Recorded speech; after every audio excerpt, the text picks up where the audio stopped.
Глувци шетаат низ просториите на основното училиште Панајот Гиновски, општина Бутел, Скопје. Повеќето од засегнатите родители го пријавиле случајот во ТВ21 и велат дека одлучиле да не ги носат децата на училиште. Нашиот тим го посети училиштето за да види дали се одвива процесот на настава. Таму се сретнавме со некои родители, кои на повик на наставниците дојдоа да си ги земат децата. Nu kam sem sot? Po s'paska. Se? Nuk e di se gje kanë po kishe kanë gjetë kodion e mi dhe kanë qitaj, kodi shka kanë qitaj Helema na Sena, nuk e di shka. Kuptohet ta firma, shka do të me qitën edhe që s'ka në ardhën. На училище денеска? Не сме дека наши. Што има? Глусец. Кажете ми, сте виделе вие некој глушец? Не. Не. За оваа сериозна состојба директорката на училиштето Благородна Сотиров и по неколку наши повици и пораки избра да молчи. На нашиот тим не му беше дозволено да влезе внатре, ниту да направи снимки од училиштето.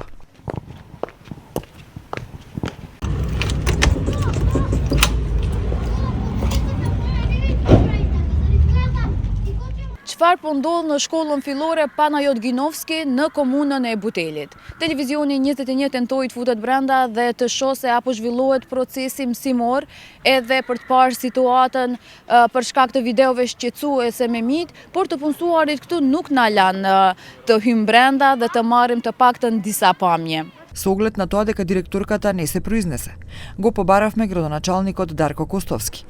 Изјави дека утре ќе се врши дезинфекција на објектот и учениците ќе можат да се вратат на настава.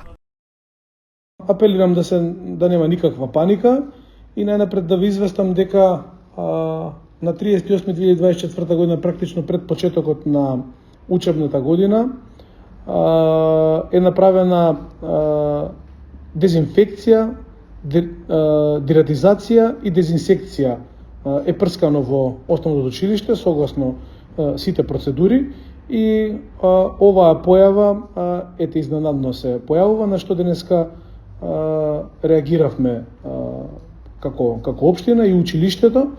Ќе се направи вонредно прскање, исто така е известен и Центарот за јавно здравје, ќе дојдат утре да го посетат училиштето, така да сигурен сум дека за многу скоро нема да има никакви проблеми и наставата ќе се одвива непречено. Овој настан предизвика дискусија околу менаџирањето на хигиенските услови во ова училиште. Родителите кои го пријавија случајот се пожалија за ниското ниво на хигиена во ова училиште.